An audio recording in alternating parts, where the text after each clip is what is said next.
Voilà, bonjour, bonsoir, Balandinho, soit des shows d'Enar TV. Merci d'avoir Balandi des shows d'Enar TV. Tu es tout partagé le sous ensemble. Kakanding tu sur la canabino, papa, maman, Simba, Nabukepi. Dans une vidéo, moko, nazo tchela yo, omona kin bisengo. Yoka, webi nambuka na biso Kinshasa, quelles que soient nos difficultés, mais, tala, Kinshasa est tonda bisengo yaya, quels que soient les cas. Quelles que soient nos difficultés et des problèmes, peuple congolais aura toujours mutaba surprise. Peuple congolais aura toujours mutabi sengo. Et bisengo. Yeah. Quel que soit couvre-feu, quel que soit confinement, quel que soit bablo onyo sezo salamana Congo, mais peuple congolais pona ambiance, peuple ya masanga. Nazo tchelo vidéo otala makamni nezo salama. Balobi boy. Du fait que bazo kanga bar na 21h, ba rezoya ko fungwa na 10h.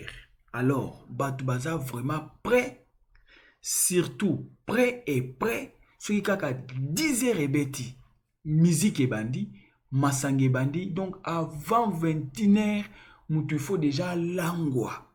Avant 21h, ami langweli déjà, donc 16h, 17h, mutu nyonso bandi mbangu na ndako, mais landana no mon ambiance à Kinshasa, kokamwa ya Tolanda.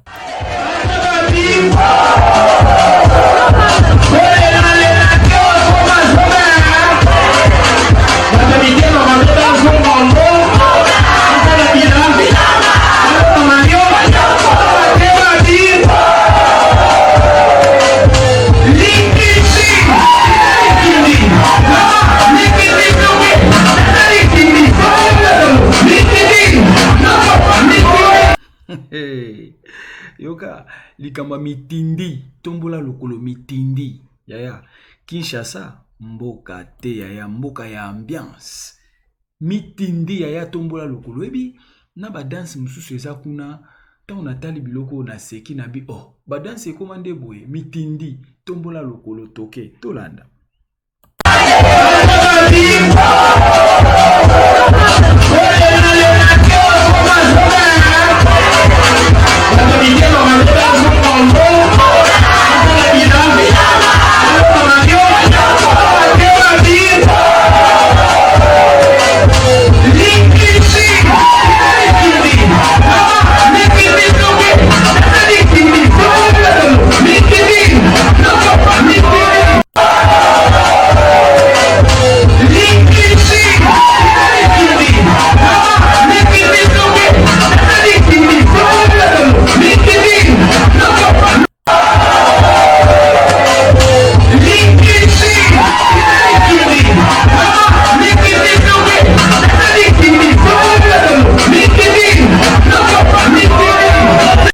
Voilà, mitindi nde makambu tombola lokolo mitindi tala mama ndenge azobina. Wana toza na ba ah des choses peuple masara. Yoka Kinshasa bisengo kin label yango wana. Mon pese to tala bwemo nostalgie na ebi keza nostalgie na mutu moko atika pe Congo kala. Lelo tokomaka na bandaku journée mobimba di matin au soir na kati ya ndaku.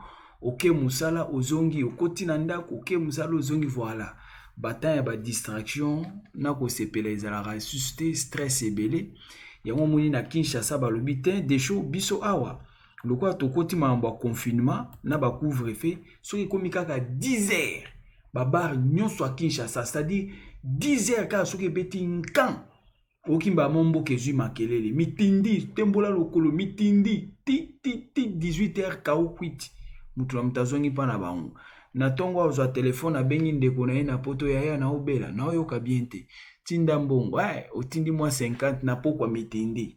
Voilà, merci beaucoup nyote ezaka makambo ya mamba mboka na biso ya modèle en mboka na biso moi air moko boleki na gauche na droite. Voilà autre ngai toloba ngwana to seka muke yo moko commenter na ndenge oki koloba est-ce que eza ndeni bon d'un côté eza nango pe bon ko relaxer hein. Ah ouais d'un côté pe bon yo pesa biso ka ba commentaire sur clavier et lo nini o réfléchir par rapport à ça. Menga na yebi ke koza nostalgie na bato batika pe Congo kala ya ambiance aboui na RDC kaka à part RDC ambiance aboui kozwango nulle part. Merci beaucoup. Commentez votre émission, aimez, commentez et que ça la bien. Comment dirais-je? Partagez votre émission, aimez, commentez et que ça la bien. Et c'est là qui a vu nos humbles serviteurs. L'homme de bonne foi, yaya, ambiance à bouille. Kinshasa kaka, kokamwa, ciao.